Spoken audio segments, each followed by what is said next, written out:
Deceived by the executives, my manager, Emily, left the company without me. What's going on with you two? The smirking Mike, the director who framed Emily, seemed pleased. Seeing his grin brought back the rage I felt when he said it was good that Emily resigned. How can you trivialize someone's life like that?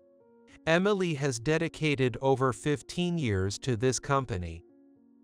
Lost and without a goal in life, Emily was the one who saved me.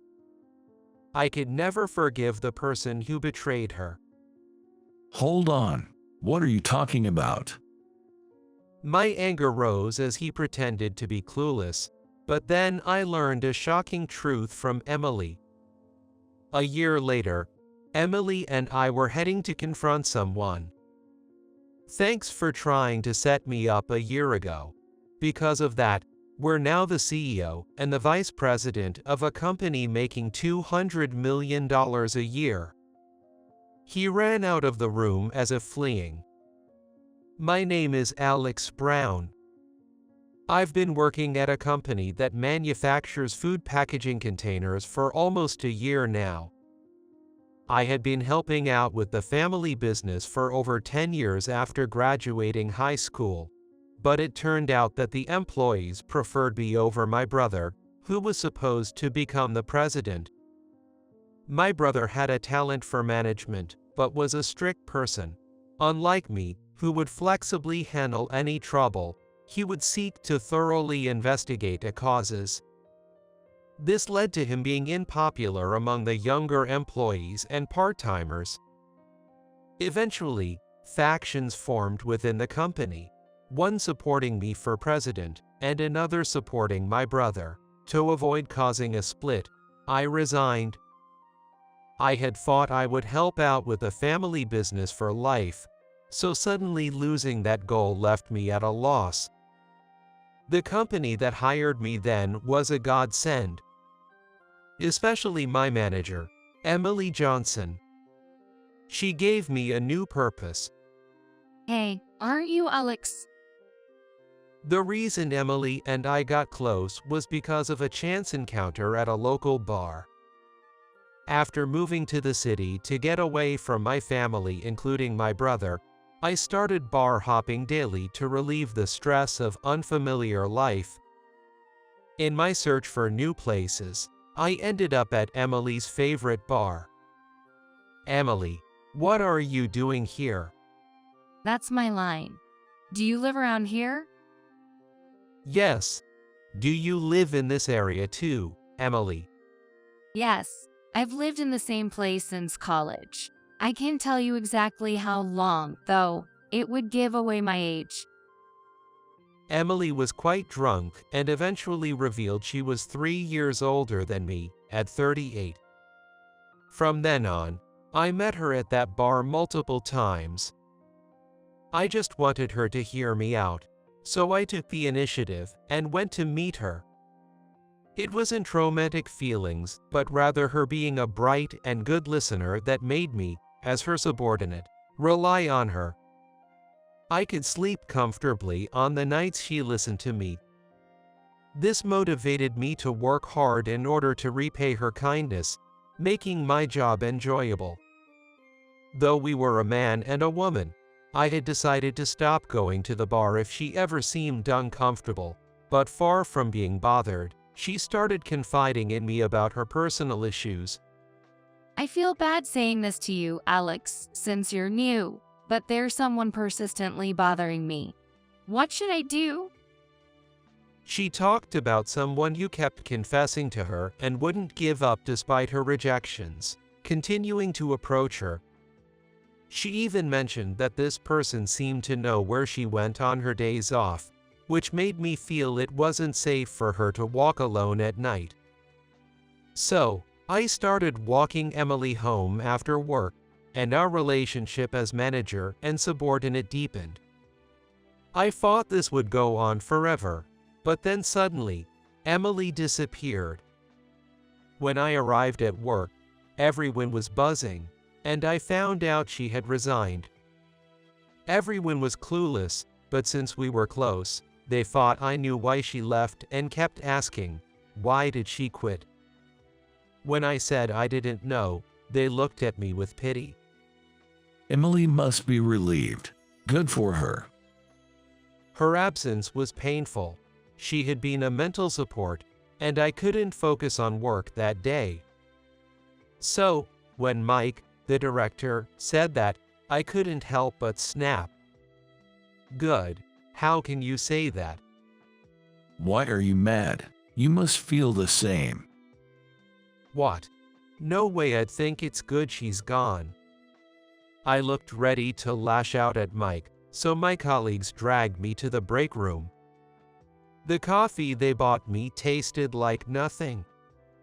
Hoping to see Emily, I kept going to that bar, but despite my frequent encounters before, she never showed up again.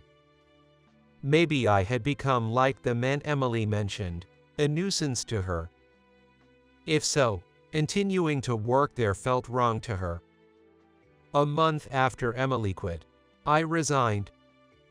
I'm disappointed in you. Mike said something else, but it just went in one ear and out the other.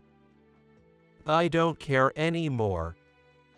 Post-resignation, I spent my days listlessly, unable to muster the energy to job hunt. As I was pondering what to do next, I headed out to the grocery store. Emily. There she was, pushing a cart. Why are you here during a weekday? Seeing Emily after a month, she looked worn out. I quit my job. I told her, and she looked disheartened. Then, there was no point in me quitting for your sake. For me. As I puzzled, she asked if I had time. Being unemployed, I found myself with too much time on my hands, so I followed Emily to a nearby cafe. You didn't have to take responsibility. The executives said if I took the blame, you could keep working there.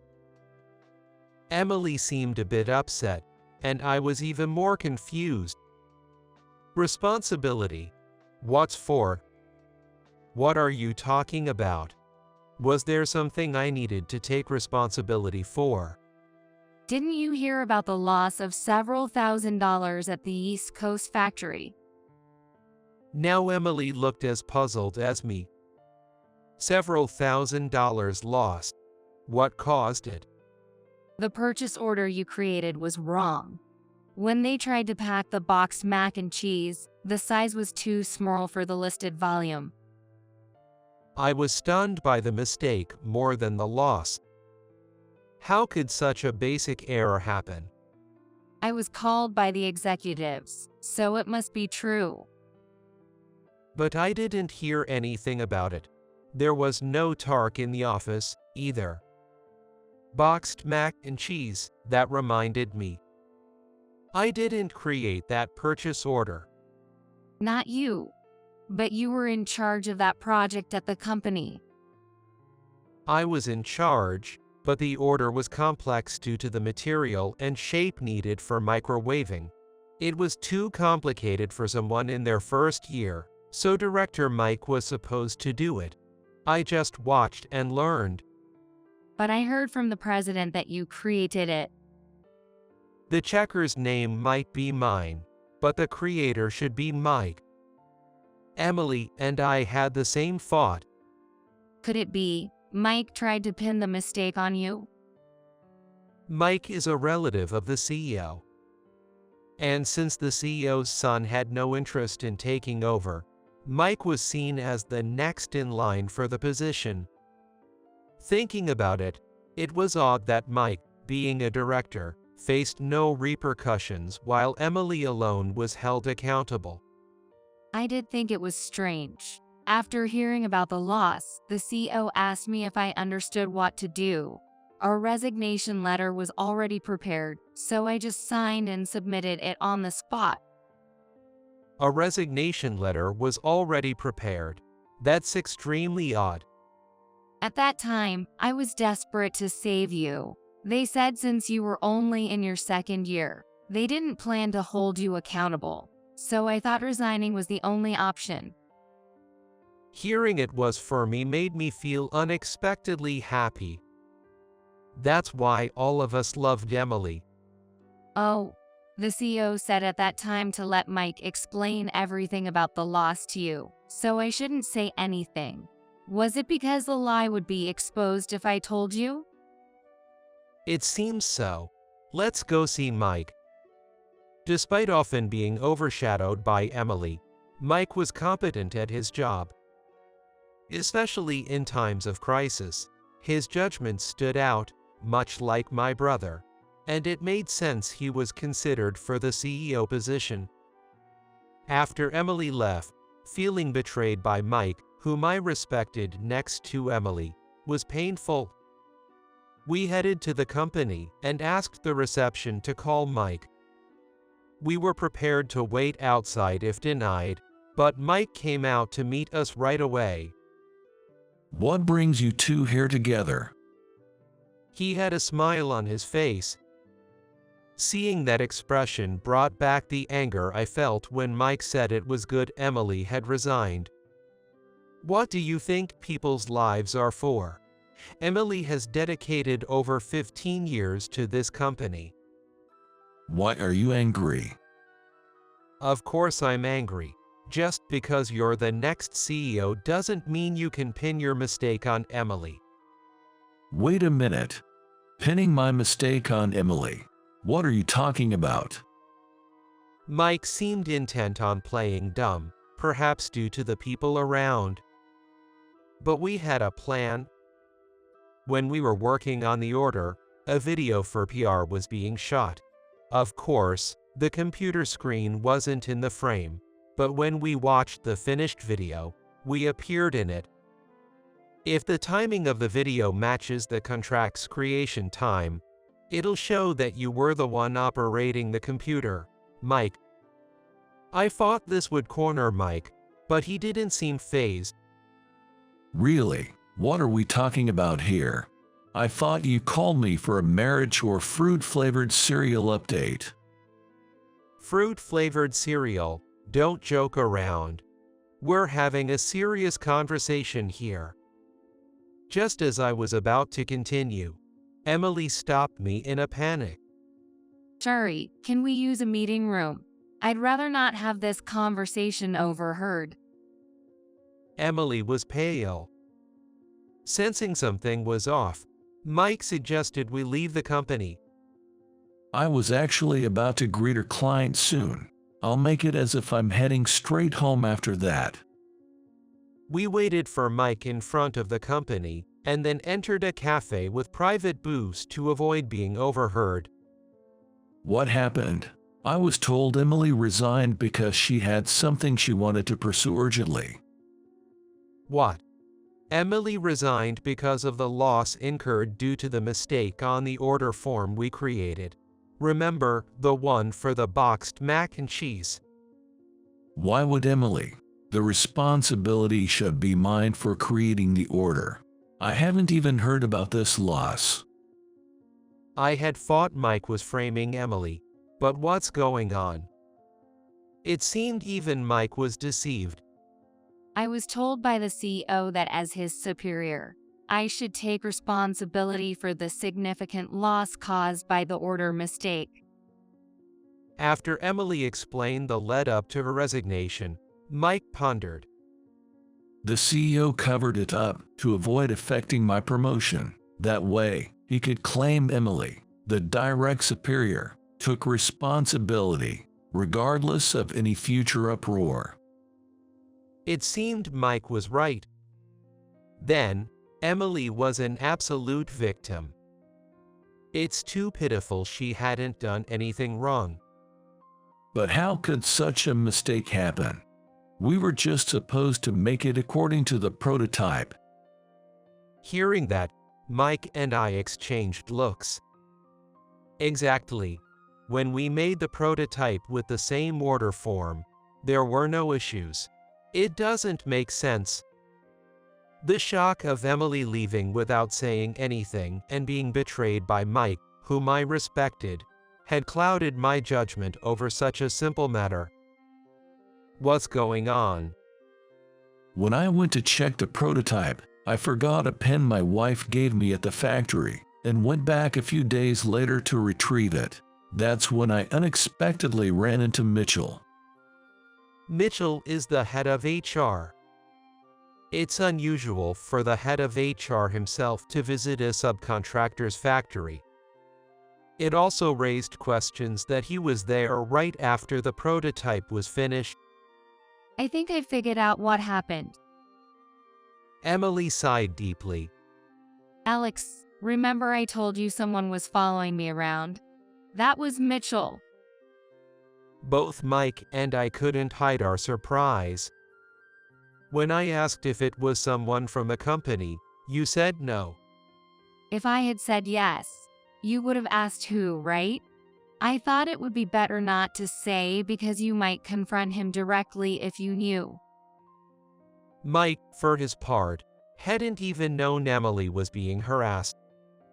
You should have talked to me about it. I could have helped. I'm sorry. I didn't want to bother you with something like this, Mike. So, Mitchell tried to frame you out of spite for being rejected. I felt it was a bit different. Maybe he aimed to frame me. Perhaps he misunderstood my closeness with Emily as us dating. Wait, you aren't dating. No, we're just boss and subordinate. If Mike can misunderstand, so could Mitchell. He might have investigated the projects I was in charge of and manipulated things to cause a mistake. But there was a miscalculation. The order form was created by Mike, and the CEO tried to cover it up. This situation went in a direction Mitchell hadn't anticipated, resulting in Emily taking the blame. That's about it. It's okay since it was my fault. I'm just glad Alex wasn't involved. Emily genuinely seemed to think it was for the best, but it frustrated me. How can that be okay? Emily, you did nothing wrong. Alex is right. Man, I honestly thought you were here to announce you got married or that the fruit-flavored cereal was complete. I'm embarrassed I didn't realize something this serious was going on behind the scenes. Mike mentioned fruit-flavored cereal again. Was it some kind of code word? Seeing my puzzled look, Emily explained. I enjoy collecting fruit-flavored cereals. I've always dreamed of selling my own brands someday. Whenever something at work got you down, you'd say you were going to make a fortune with your fruit-flavored cereals and quit this job, huh? My apologies. But Mike, you're terrible, you know? Our company bans side jobs, so when I drunkenly told you my plan, you soberly responded it was impossible. Couldn't you have just played along? Hearing their conversation, I had an idea. Why don't we actually become millionaires? Emily looked shocked at my plan. Even if we go through with this plan, I'd feel terrible dragging Alex into this. If anything, I should do it alone. That's not going to happen. Emily, you saved me when I had lost my purpose in life. I'll follow you forever. Thus, Emily and I began our plan for revenge against Mitchell. A year later, Emily and I approached Mitchell, who was still comfortably seated as the head of HR. Thinking Emily had come to see him, Mitchell entered the meeting room with a relaxed face, only to freeze upon seeing me and Mike. Why are you two here? These two came to thank you for trying to frame me a year ago. Mike's just chilling with his legs crossed, looking all relaxed and enjoying himself. Thanks to you, we're now the CEO and the vice president of a company with an annual revenue of $200 million. A year ago, we established a company, appointing Emily as CEO and me as the vice president to make her dream come true. She had been saving ideas for such an opportunity, and we chose the most feasible ones to start manufacturing. Although our fruit-flavored cereal was priced nearly at $10 a bag, the company we contracted for manufacturing was a well-known fruit processor, so people thought, if that company made it, it must be delicious, and they were quick to try it. Once they tasted it, we had them. Emily's idea was perfect, and the taste was unquestionable. Our product became a sensation on social media so quickly that we had to pause sales because production couldn't keep up. When I told Emily we had to temporarily stop selling, she was stunned. Too popular that we can't manufacture fast enough to keep selling? Yes, that's the Emily I know. I just did what you told me to. Who are you really? I decided it was time to reveal a long-kept secret to Emily. The company we're contracting for manufacturing is actually my family's business. My family owns a well-known fruit processing company, primarily making dried fruits and fruit-flavored cereals. We could have started from scratch, but that would have been time-consuming and costly. I was confident my family, led by my brother, could produce exactly what we envisioned. It was the right decision to leave it to them. I heard about you being the talk of the company, Mitchell. You've been looking ragged for about a year now, only eating a single banana for lunch, apparently struggling with money. I can lend you some money if you like. I had a hunch why Mitchell was strapped for cash. To create a situation of a manufacturing mistake, you must have greased someone's palms at the factory to get him to cooperate. Likely, that person has been blackmailing you for more money, threatening to reveal the truth. Am I wrong? Shut up. If you're just here to brag, then leave. Not denying it means my guess was accurate. You're outsiders now. I'll call the police. Calling the police would only complicate things for him. I had one more important thing to tell Mitchell. You seem to have lost all judgment. Also, we've tied the knot. The wedding is in 6 months, so you're welcome to come if you'd like. I lifted Emily's left hand to show Mitchell. There, shining alongside mine, was her ring. Divorce her now. The fruit-flavored cereal you're selling will soon be forgotten. You'll regret marrying him. I can marry you instead, offering you a secure future as the head of HR, right? Thinking Emily had been harassed by this man made me furious. He just couldn't get through to her. She must have been scared out of her wits. The future is not secure for you at all. The CEO is preparing for me to take over next year. Though we haven't found evidence yet, once I become the CEO, I'll definitely find proof of your deeds. Just you wait. Unable to stand Mike's pressure, Mitchell fled the meeting room trembling. The following year, Mike became the CEO. As promised, he found evidence of Mitchell and the factory manager conspiring to cause financial damage. Mike wanted to go public with it, but fearing the media frenzy would burden the employees and affect our company, he decided against it. Both resigned, and the company considered the matter resolved. However, the story didn't end there. The current factory manager, the former deputy, reached out half-jokingly and got his hands on some interesting information. Having lost his savings and job, Mitchell started following the former factory manager around, trying to get his money back. With no money to move away, the former manager couldn't escape, living in fear.